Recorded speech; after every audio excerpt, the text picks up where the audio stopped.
On a freezing Christmas Eve, while the world outside glowed with lights and laughter, Dr. Ethan Cole sat alone inside his dim, nearly silent clinic. The wind rattled the windows, but Ethan barely noticed. He had grown used to the sound of emptiness. Christmas had once meant love, warmth, and a future full of plans. But after losing his partner 3 years ago, the holiday had become a reminder of everything he no longer had. Tonight was supposed to be like every other lonely holiday. Work late, avoid people, avoid memories, avoid feeling anything at all. He told himself he didn't care. He told himself he preferred the silence. But deep down, even he couldn't ignore how heavy the loneliness felt. And just as he sighed and turned off the last light, a sharp knock echoed through the clinic. Unexpected, urgent, cutting right through the stillness. Ethan froze. No one should be here. Not at this hour, and not on Christmas Eve. But that single knock would change everything. Dr. Cole opened the door slowly, expecting an emergency patient, maybe even a prank. Instead, he found a teenage boy, barely 17, shivering in the falling snow. His cheeks were red from the cold, but his eyes, wide, nervous, and desperate, held a kind of courage Ethan hadn't seen in years. The boy introduced himself quietly as Alex, apologizing for showing up so late, saying he didn't need medical help. He just didn't know where else to go. Ethan felt a strange pull in his chest, an echo of something he thought he'd buried long ago. He invited Alex inside for warmth, unsure why he cared, but unable to turn away. What he didn't yet know was that this boy, standing on his doorstep with snow in his hair and fear in his voice, wasn't just seeking shelter. He would soon become the unexpected spark that would change Ethan's life and rewrite the meaning of Christmas forever. Snow pressed against the clinic windows in soft, ghostly waves, blurring the world outside into a swirl of white and color. Christmas lights from the nearby houses flickered faintly through the glass, but inside Dr. Ethan Cole's clinic, everything felt muted and gray. He sat behind his desk, the lamp casting a small circle of light over unfinished charts he wasn't really reading. The clock ticked loudly in the silence, reminding him of every second he wasn't sharing with someone. 3 years ago, this same night had been filled with laughter, hot chocolate, and the warm presence of the man he loved. Now, it was paperwork, microwaved soup, and a heart that pretended it didn't care anymore. Ethan rubbed his tired eyes, telling himself he preferred it this way. No decorations, no tree, no carols, no fake smiles, just work, just numbness.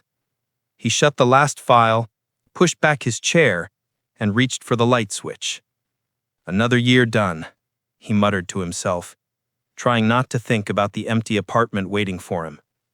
But before his fingers touched the switch, a sudden sharp knock echoed through the clinic hallway, slicing clean through the quiet night. Ethan frowned and checked the clock. Nearly midnight. No one should be here. For a moment, he considered ignoring it, pretending he hadn't heard it.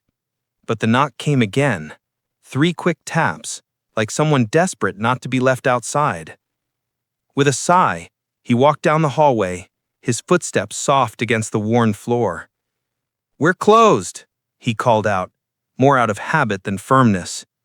No answer, just the sound of the wind whining outside. He unlatched the door and opened it a crack, and the cold rushed in instantly, biting his skin. Standing there was a teenage boy, maybe 16 or 17, his hair damp with snowflakes, cheeks red from the freezing air.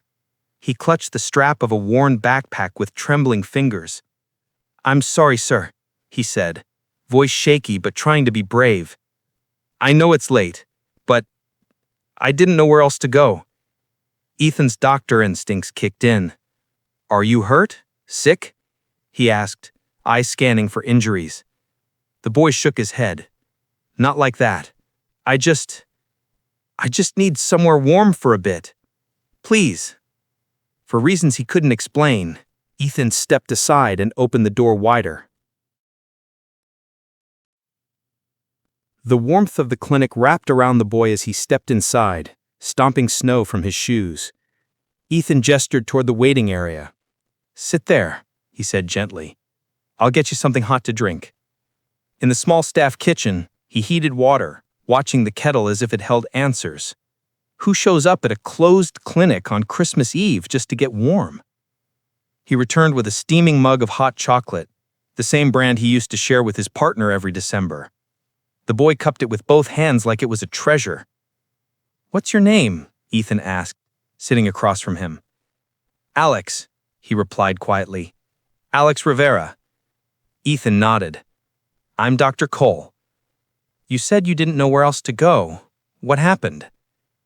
Alex hesitated, staring into the mug, watching the steam rise. "They found out," he whispered. "My parents. About me.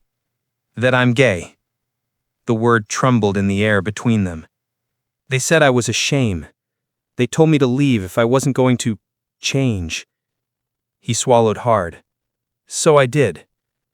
Ethan felt a familiar ache in his chest. The boy in front of him wasn't just cold, he was heartbroken. For a while, the only sound was the heater humming and the occasional car passing by outside. Ethan studied Alex's face, tired eyes, thin shoulders, the forced calm of someone who had learned to survive by pretending he was fine. "Where have you been staying?" Ethan asked gently. "A friend's place," Alex replied. "But tonight his family is having their own Christmas, and I didn't want to be in the way. I was walking by and saw your lights still on. I thought maybe a clinic is safer than a bus stop." Ethan nodded slowly. He understood more than he wanted to admit. "Your parents didn't try to call you?" Alex's jaw tightened. "No. They were more worried about what the neighbors would think." Ethan looked down at his hands. People can be cruel, especially when they're afraid of what they don't understand. Alex tilted his head. "So, is that why you're here? Alone? On Christmas?" The question surprised Ethan. He took a breath. "I lost someone. Someone I loved. 3 years ago. After that, holidays just stopped feeling like they were meant for me." Alex's eyes softened. "So, we both got left behind," he murmured. The more they talked, the less the clinic felt like a workplace, and the more it felt like a shelter. Time seemed to slow down.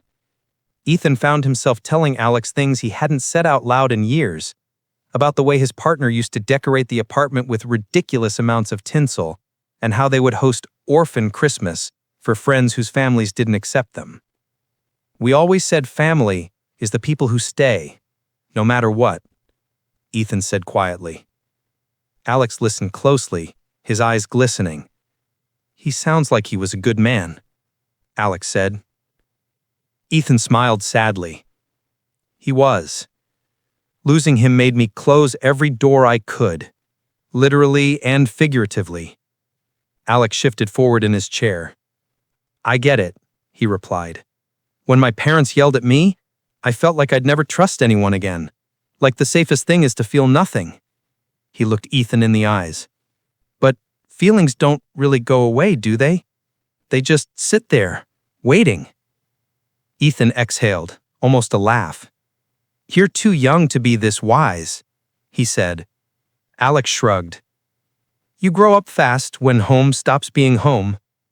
The words hit Ethan like a mirror held to his own life. The snow outside thickened, painting the world beyond the clinic even whiter. Alex checked his old cracked phone. "My friend texted," Alex said. "They're still having dinner. They said I can bring someone if I want." Ethan raised an eyebrow. "Someone?" Alex smiled, a little shy but hopeful. "Yeah. I told him I met this grumpy doctor who pretends he doesn't care about Christmas." Ethan scoffed, but there was a hint of amusement in his eyes. "Accurate description," he admitted. Alex leaned forward, Come with me, just for tonight. It's just a small apartment, a bunch of kids who don't have perfect families either. No pressure. Just food, laughter, humans. Ethan's first instinct was to refuse. I don't think I'd fit in, he started. Alex shook his head. Nobody fits anywhere at first. That's the point. Ethan looked away, fighting the familiar pull of fear. Fear of feeling, of remembering. And then Alex quietly added, voice soft but steady, "You're family now, Dr. Cole. At least, if you want to be." The sentence hung in the air, gentle but powerful. Ethan felt something inside his chest loosen, like a knot finally beginning to untie. They walked through the snow together, side by side, Alex leading the way through quiet